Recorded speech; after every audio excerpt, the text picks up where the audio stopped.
নমস্কার বন্ধুরা, আমি বৃষ্টি। গল্প বৃষ্টির আড্ডার একটি নতুন অডিও স্টোরিতে আবারও সকলকে স্বাগত জানাচ্ছি। আশা করছি তোমরা খুব ভালো আছো। আর আজকে আর একটা নতুন গল্প নিয়ে চলে এসেছি। অনেক অনেক অনেক দিন পর গোপাল ভাঁড়ের গল্প নিয়ে আজকে হাজির হয়ে গেছি। গল্পের নাম হচ্ছে যাত্রাপালা। তাহলে আর কথা বলে সময় নষ্ট কেন করি, শুরু করা যাক আজকের গল্প যাত্রাপালা। মহারাজ কৃষ্ণচন্দ্র রায় খুব আমোদের লোক ছিলেন। হাসি ঠাট্টা রসিকতা না হলে তার দিন চলতো না।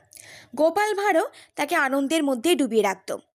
সেবার শীতের শেষে রাজার মনে হলো পুজো শেষ হয়েছে অনেক দিন হলো, তার আর ভালো লাগছে না। তিনি ভেবে ভেবে ঠিক করলেন তিনি একটা যাত্রাপালা আয়োজন করবেন, যাতে তিনি নিজেই অভিনয় করবেন। সব পরিষদবর্গকে তিনি ডেকে পাঠালেন।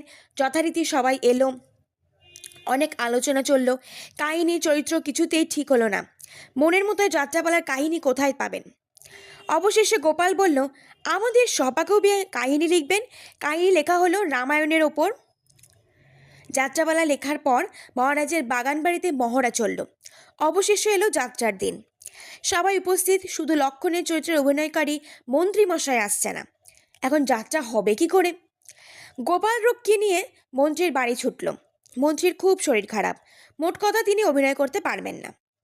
এবার মহারাজ চিন্তায় পড়লেন, এত শখ করে তার যাত্রা ভণ্ডুল হলে তার কি প্রজাদের কাছে মান সম্মান থাকবে? এ অবস্থায় গোপালের মনে পড়ল বাগানবাড়ি এক রক্ষী প্রতিদিন তাদের মহড়া দেখতে আসতো। গোপাল তাকে আসতে খবর দিল। গোপাল, তুমি তো প্রতিদিন আমাদের মহড়া দেখতে আসতে, তা তোমার পাঠগুলো মুখস্থ হয়নি বাপু? আজ্ঞে গোপাল দাদা, আমার সব পাঠ মুখস্থ। ঠিক আছে, তুমি লক্ষণে পাঠটা করবে। আমি কি পারবো গোপাল দাদা? হ্যাঁ হ্যাঁ, তুমি পারবে, ভালো করে করো। তোমার জন্য আমি পুরস্কারের সুপারিশ করব। চলো চলো চলো সাজঘরে।